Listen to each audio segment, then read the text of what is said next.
Cell and gene therapy development continued to gain momentum in 2025 thanks to recent technological advances and updates to regulatory pathways. I spoke to Moira Schuler, Global CMC Manager at Wacker Biotech, about the role of plasmid DNA for these treatments and what to expect in 2026. Most of us researchers have been using this plasmid DNA as a tool for decades now, in particular in molecular biology. But over the years, PDNA has also found its way into medical application, into the field of pharma. And in that sense, we see kind of three different fields where PDNA is used as an actual drug to cure disease. So the first big application is the direct PDNA application, where the PDNA is the drug substance or the drug product directly injected intramuscularly, intravenously into the human body. The second big application is the viral vector space, where the PDNA is the starting material for lentiviral therapeutics or AAV therapeutics or any other viral-based therapeutic.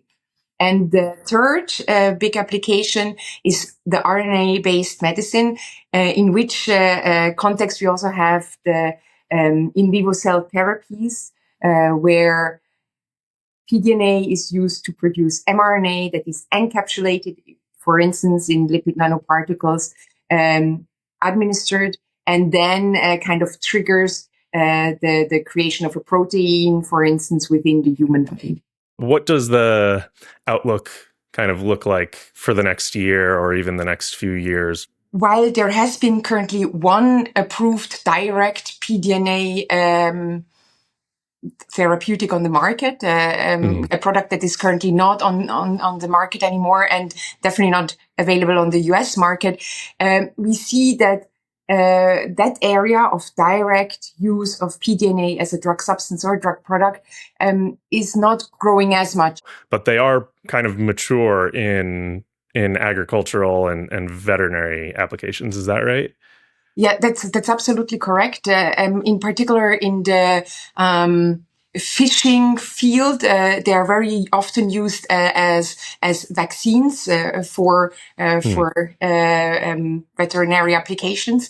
There is a need to keep the prices quite low. I mean, you can imagine that if there are millions of fish that need to be vaccinated, these doses cannot be extremely expensive, because there is a need for these high doses and large volumes. There is a need to work on creating efficient manufacturing technologies.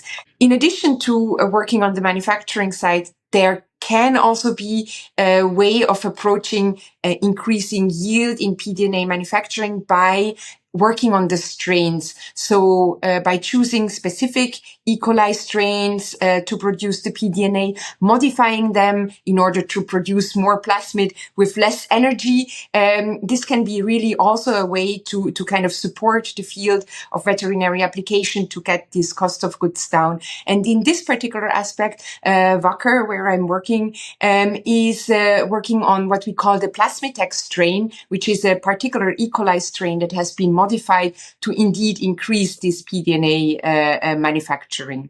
PDNA as a starting material for all viral vector-based applications is a growing field still, as we have seen or as we have said.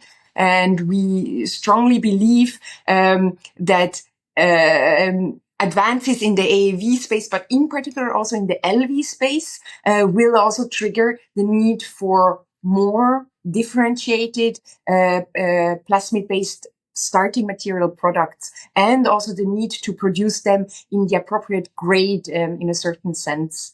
Viral vector-based therapeutics, they need to be of quite a high grade for a starting material, because parts of it actually end up in the final product that can be administered. So the expectations for the grade in which, or the quality in which these plasmids are provided to the drug substance and drug product manufacturer need to be of quite a higher grade, sometimes a higher grade than we see, for instance, in the field of PDNA as a starting material for RNA-based therapeutics. Currently, if we look at the viral vector space, we see that there is roughly 6 to 7 lentiviral-based products and AAV-based products that are approved. We see that the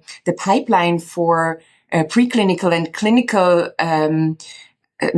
products and studies in particular in the AAV field is still really big, and in particular applications around ophthalmology are really big. And we have also seen in recent conferences, such as, for instance, the meeting on the Mesa in Phoenix in October, that there is a big wish from the field to enter everything related to central nervous system applications for AAV, which is a very challenging topic, because that would mean that there is a need to bring those therapies across the blood-brain barrier, and Right. this is a hurdle that is of a scientific challenge in a certain sense. And then maybe the last part is that we really see that these in vivo cell therapies, where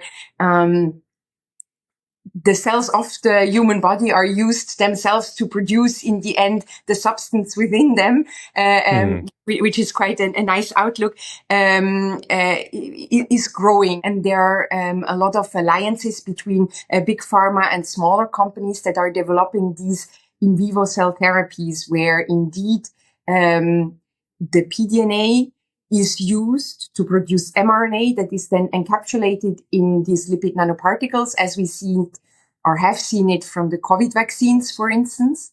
And then sometimes these lipid nanoparticles are even decorated with proteins that help targeting the lipid vesicle, so to speak, into the right cells within the human body. And that part of the therapeutic field will definitely be growing in the upcoming years. For the RNA field, we really see that we are moving away from that vaccine approach that has actually triggered the whole maturation of the field to what was initially called cancer vaccines, but maybe should be rather called cancer therapeutics, or and with a move into the personalized cancer therapeutic field. I mean, this year was also very big for this personalized treatment. The regulatory bodies are really embracing the field and are trying to set out these guidelines that will help a kind of working on that personalized field, which means smaller batches, smaller trials, smaller number of ways, but also the need for what, for instance, the FDA calls platform designation. So maybe having a platform approved and being able to iterate on versions thereof. But also, for instance, the UK has put out a very interesting guideline for personalized medicine that really helps understanding what are the requirements in terms of quality control aspects that need to be covered, because so far and right now we are still stuck with a typical quality control and analytical panel that is derived from what has been done in the past for vaccines, and there is the need to kind of shift there as well. And we see a lot of companies in the analytical space that are really trying and actually bringing out more real-time, rapid technologies that work also on very small volumes and in closed system, close to the manufacturing space. Because in an ideal world, there is a convergence towards having these bedside manufacturing capabilities where everything is done in a hospital setting or in a clean room setting within a hospital setting, including these rapid analytical tests that need to be done in a small and rapid way. The plasmid in these mRNA applications is a starting material. And as for the AAV part, there the regulations are not yet very clear around the quality that is actually required for this starting material. Does it need to be treated like a drug substance almost and go into that process, or can it be a critical starting material with a lesser extent of quality control sets around it? And there, I think there is an ongoing debate on where the future will be.